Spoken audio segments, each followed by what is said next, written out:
এই নাও ভাবি, এই বাড়িতে বিয়ের পর আমার প্রথম ঈদ, তাই আমার বাপের বাড়ি থেকে সবার জন্য সামান্য কিছু উপহার পাঠিয়েছে। এই দুখানা চুড়ি আমার মা নিজে পছন্দ করে কিনে এনেছে। ইস, কি পাতলা পাতলা চুড়ি, একটুও ভারী নেই। নিশ্চয়ই সোনা কম আছে, তাই না? আমি বাবা এত পাতলা চুড়ি পরি না। আমার বাপের বাড়ি থেকে এর চেয়ে অনেক ভারী গয়না দিয়েছিল।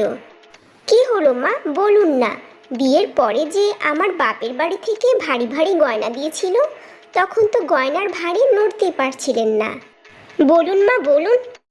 আহা বৌমা, তুমি কিন্তু এইসব বলে ছোট বৌমাকে অপমান করছো। এসব কথা বলার কি দরকার এখন?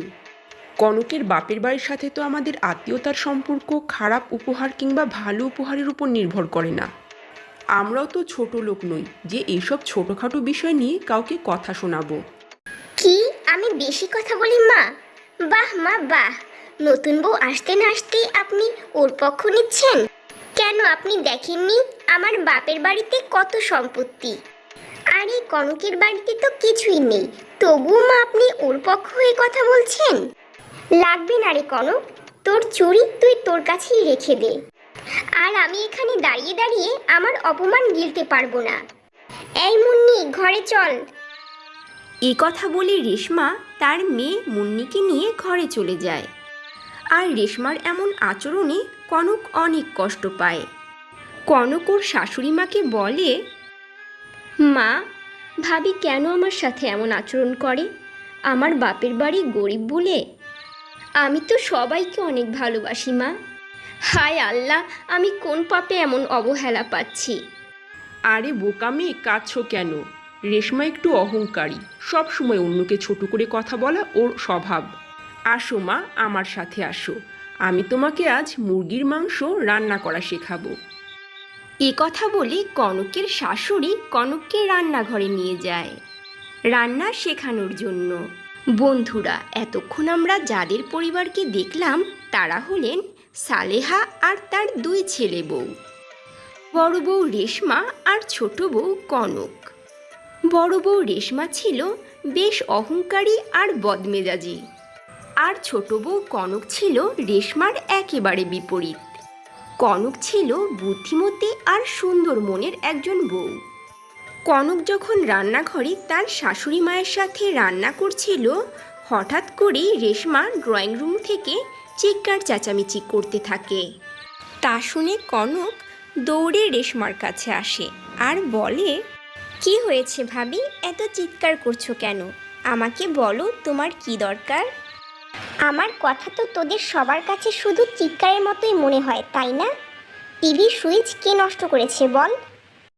ভাবি, আমি সকালে টিভির সুইচটা অন করতে গিয়ে নষ্ট করে ফেলেছি। আমি রাজুকে বলে দিয়েছি, বিকেলে মিস্ত্রি এসে ঠিক করে দিয়ে যাবে। তুমি কোনো চিন্তা করো না ভাবি। হ্যাঁ রে, তুই কোন সাহসে আমার বাপের বাড়ি থেকে দেয়া টিভিতে হাত দিয়েছিস? এ বাড়িতে যত ভালো ভালো দামি দামি ফার্নিচার আছে সব আমার বাপের বাড়ি থেকে দেয়া, বুঝেছিস? তোর বাবা তোকে কি দিয়েছে? হ্যাঁ, তোর লজ্জা করে না তুই আমার টিভিতে হাত দিয়েছিস? ফকিরের মেয়ে কোথাকার! আর জানিস এই টিভির কত দাম? তোর স্বামীর সারা জীবনের বেতনের টাকা দিয়েও এই টিভি কিনতে পারবি না। এভাবে কেন বলছো ভাবি? আমার স্বামী রাজু তো বলেছে টিভি বিকেলের মধ্যে ঠিক করে দিবে। আমি আর কোনোদিন তোমার টিভিতে হাত দিব না ভাবি, তবু আমাকে অপমান করো না তুমি। এ কথা বলে কনক কাঁদতে কাঁদতে দৌড়ে ওর ঘরে যায়, আর রেশমা পিছন থেকে বলতে থাকে, এসব ঢং আমার সামনে একদম করবি না। তোর এই ঢং দেখার জন্য আমি এই বাড়িতে থাকি না, বুঝেছিস? আমার টিভি নষ্ট করে দিয়েছে, আবার বলতে গেলে আমাকেই দিমাগ দেখায়। এসব কুমিরের কান্নার কোনো দাম নেই আমার কাছে।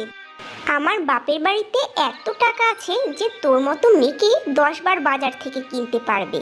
যত সব। এদিকে কনকের স্বামী রাজু কনককে কাঁদতে দেখে বলে, কনক, আমি বড় ভাবির সব কথা শুনেছি। আসলে আমার বেতন অনেক কম, তাই তোমাকে এটা নিয়ে অনেক কথা শুনতে হয়। চলো কনক, আমরা আলাদা বাসা নিয়ে থাকি। এ বাড়িতে থাকলে তোমাকে অনেক কটু কথা শুনতে হবে। আমরা আলাদা বাসা নিলে এই আমার কম বেতনেই আমরা অনেক সুখে থাকতে পারবো। না না রাজু, আলাদা হওয়ার কথা আর কখনো বলবে না তুমি।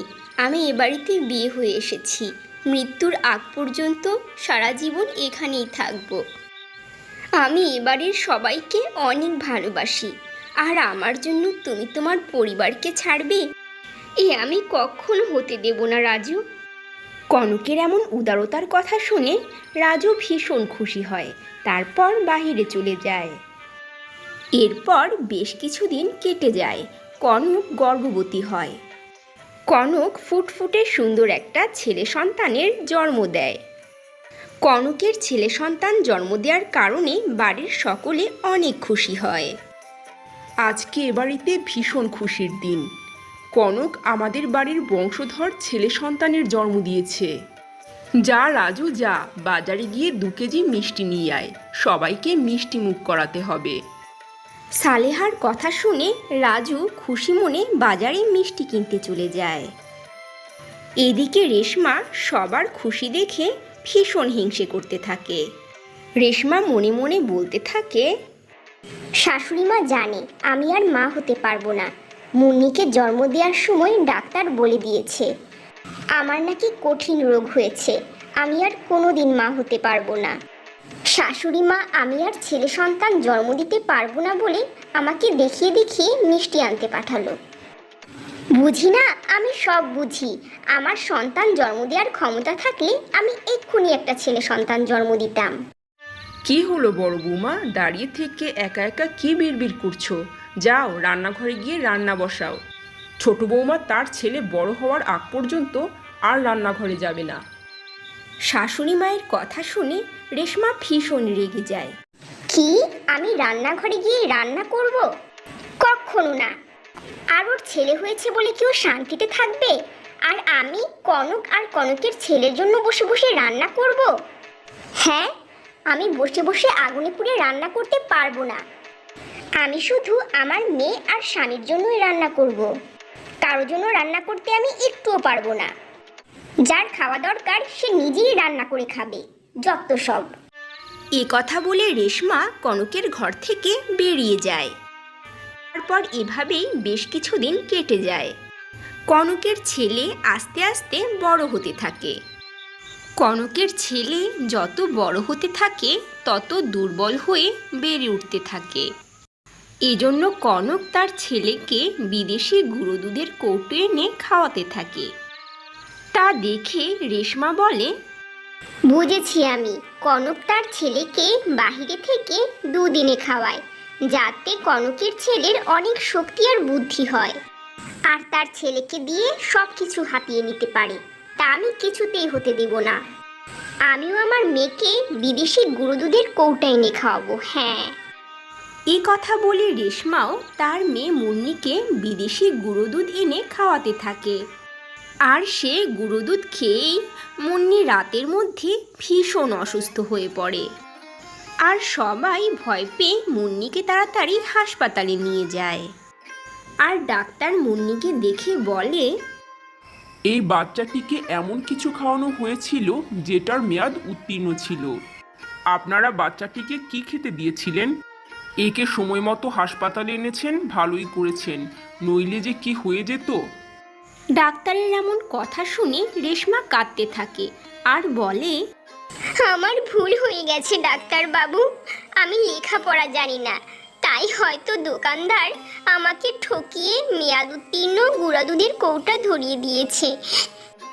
কনকের সাথে হিংসা করে নিজের মেয়েকে আমি মেরে ফেলতে চেয়েছিলাম। ছি ছি ছি বড় বৌমা, তুমি এইটুকু বিষয়েও হিংসা করো? যদি তোমার মেয়েকে গুঁড়ো দুধ খাওয়ানোর ইচ্ছা হয়ে থাকে, তুমি গুঁড়ো দুধের কৌটোটা একবার ছোট বৌমাকে দেখাতে পারতে।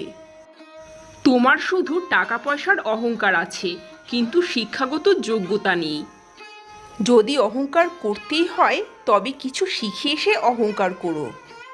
আজ যদি আমার নাতনির কিছু হয়ে যেত, তোমার জায়গা এতক্ষণে তোমার বড়লোক বাপের বাড়িতে থাকতো। আমি কিছুতেই আমার বাড়িতে তোমাকে ঢুকতে দিতাম না। ক্ষমা করে দিন মা, আমার ভুল হয়ে গেছে। আমি কঠিন সাজা পেয়েছি। আমি বুঝতে পেরেছি নিজের জ্ঞান না থাকলে কোনোদিন কোনো কিছু নিয়ে বড়াই করা উচিত নয়। সবার কাছে আমি আমার ভুলের জন্য ক্ষমা চাচ্ছি। এ কথা বলে রেশমা সবার কাছে ক্ষমা চায় আর সবাই রেশমাকে ক্ষমাও করে দেয়।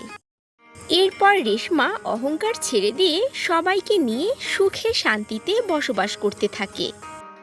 ছোট্ট বন্ধুরা, গল্পটি ভালো লাগলে চ্যানেলটি সাবস্ক্রাইব করে লাইক কমেন্টস করতে ভুলো না কিন্তু।